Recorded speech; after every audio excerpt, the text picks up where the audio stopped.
Nalanda university.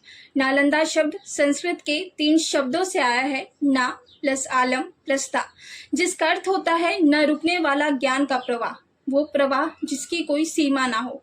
Nalanda विश्वविद्यालय बिहार के नालंदा जिले में स्थित है। नालंदा में दी जाने वाली एजुकेशन विश्व प्रसिद्ध थी और यही कारण था कि यहाँ पर भारतीय विद्यार्थियों के अलावा कोरिया, मंगोलिया, बुखारा, चीन, जापान और तिब्बत से विद्यार्थी एजुकेशन लेने आते थे। नालंदा विश्वविद्यालय प्राचीन भारत में उच्च शिक्षा का सर्वाधिक महत्वपूर्ण और विख्यात केंद्र था। प्राचीन नालंदा यूनिवर्सिटी की स्टैब्लिशमेंट गुप्त काल के दौरान 5th सेंचुरी में कुमार प्रथम ने की थी।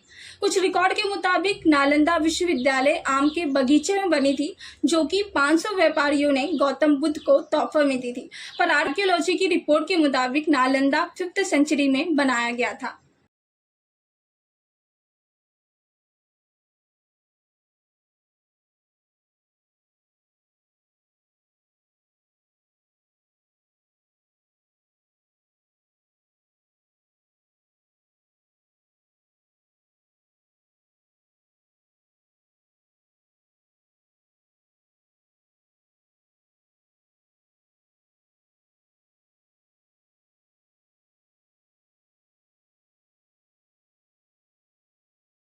आज नालंदा यूनिवर्सिटी वर्ल्ड की टॉप एजुकेशनल ऑर्गेनाइजेशन में शामिल ना हो, लेकिन एक समय ऐसा भी था जब ये देश विश्व में शिक्षा का प्रमुख केंद्र था।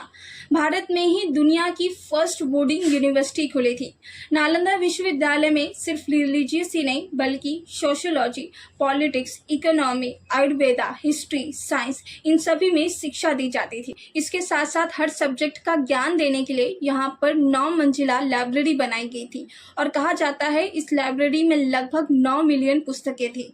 नालंदा 700 सालों तक दुनिया को सीख देती रही, पर नालंदा को कई बार मुसीबतों का सामना करना पड़ा। नालंदा में कई बार हमले किए गए।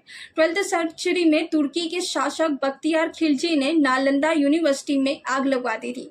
कहा जाता है इस विश्वविद्यालय में इतनी पुस्तकें थी कि ये लगातार 3 महीनों तक आग की लपटों में धधकती रही। अलग अलग दौर में इस यूनिवर्सिटी में कई ग्रेट टीचर्स ने पढ़ा है, जैसे कि नागार्जुन, बुद्धपालिता, आर्यदेव, शांतरक्षिता, और विद्यार्थी अलग अलग देशों से आते थे।